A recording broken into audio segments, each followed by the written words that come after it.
Okay, and up next, let's take a look at the set object, which stores only unique values, but those values can be of any type. And in order to set it up, let's create a variable. In this case, I'll call this one unique, and that one is equal to new, and then set. So if we log this sucker here, you'll notice that we get the empty object. So we get this new set object, which at the moment is empty, and we get this size property with a value of 0. So now let's start making things interesting, and let's take a look at the methods that we can use. So we have add, delete, clear, and has, which showcases whether the value is actually in the set. So let's go here with add first, and I'll use mostly string values. Just keep in mind that, of course, we can use any type, like I said in the beginning. So let's go here with unique, then add. So that's the method we need to run.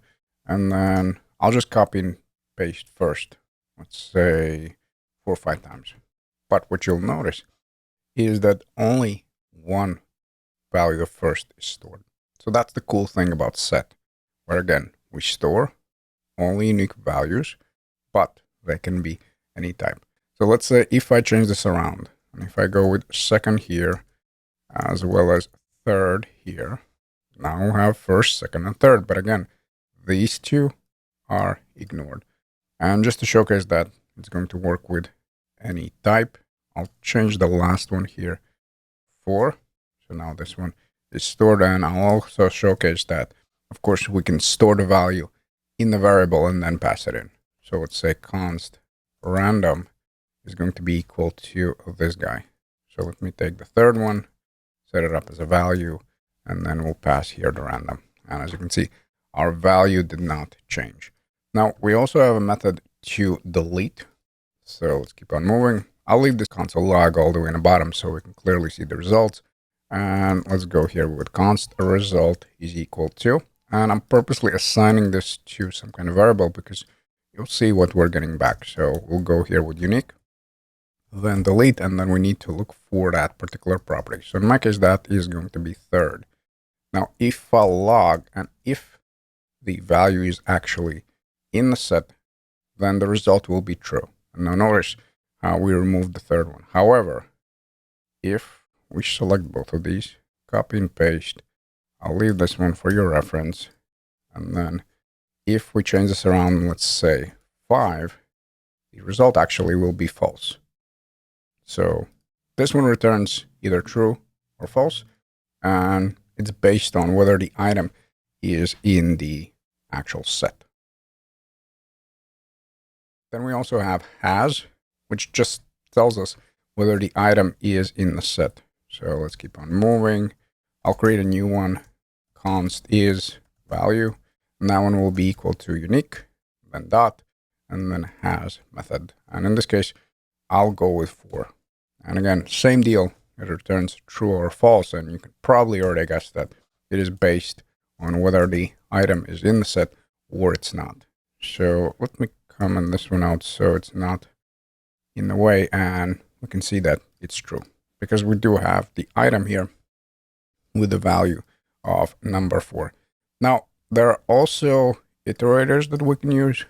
For example, we can use entries, keys, and values, which we just discussed, as well as the for each. But we're not going to cover them in this video simply because at that point it becomes repetition of the docs. And that was never intention of these videos. Instead, I want to showcase where we can nicely use set in order to get some functionality working. And that's exactly what we're going to do next. Okay, and now let's take a look at useful example where we can use set, and that is to get unique items from the array of objects. And if you remember, this is something that we did in one of our previous projects, in the menu project, where we had a bunch of items and we wanted to get only unique categories. And in that case, we used reduce. So now let's take a look at how we can use set instead, which will allow us to have a shorter and cleaner syntax.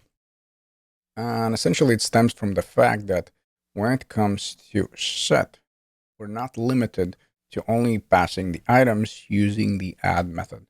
In fact, we can right away provide iterable object. And this is exactly what we'll do in a second.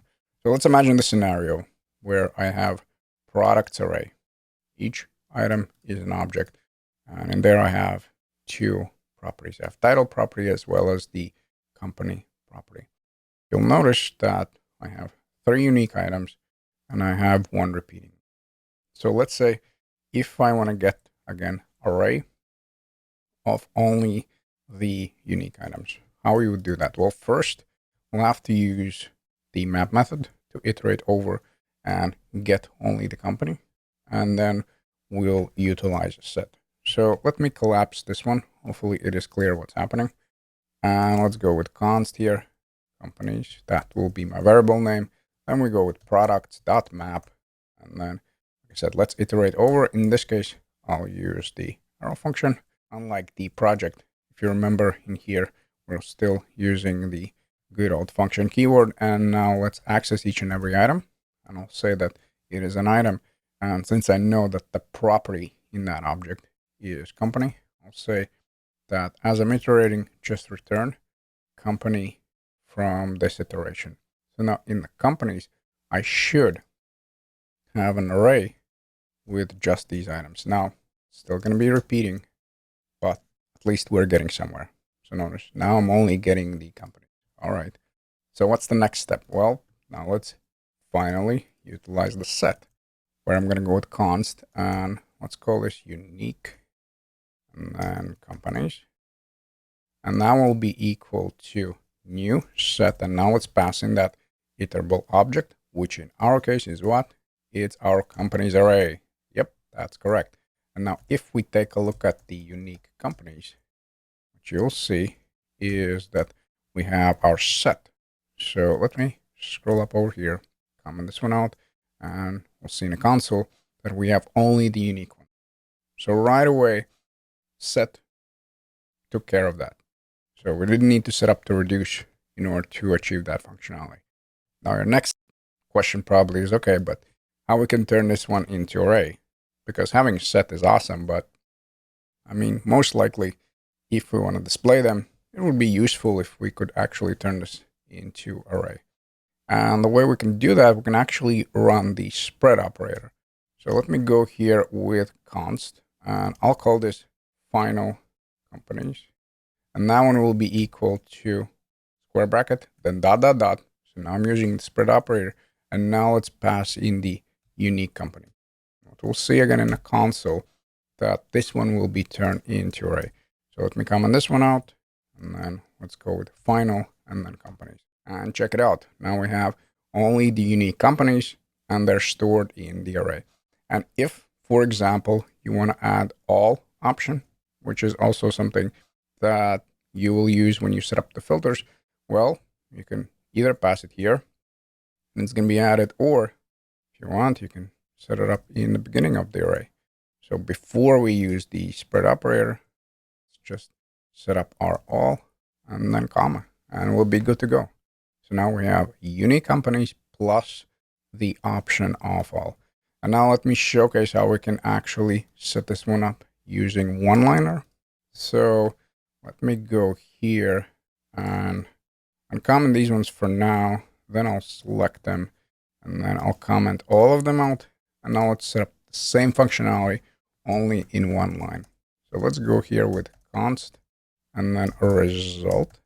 Now that one will be equal to what? First, we need to iterate over, correct? But I'll right away set up the result that I'm getting, that new array, in the new set. So let's go here. Let's say new set, and then let's iterate over. Let's say product dot and then map. This is where I have my callback function, and then each and every item is going to have that item company property, and that's exactly what I want to return. Now, what is the next step? Well, now we want to use our spread operator. So let's set up our square brackets. Let's remove that semicolon. And again, wherever you want, you can add all. So in this case, I'm going to go here with all and then comma and then dot, dot, dot. And now we're spreading out this set. And then once we save, once we log, we should see the same result, where again, we only have the unique companies plus all. So this is a very good use case for using set.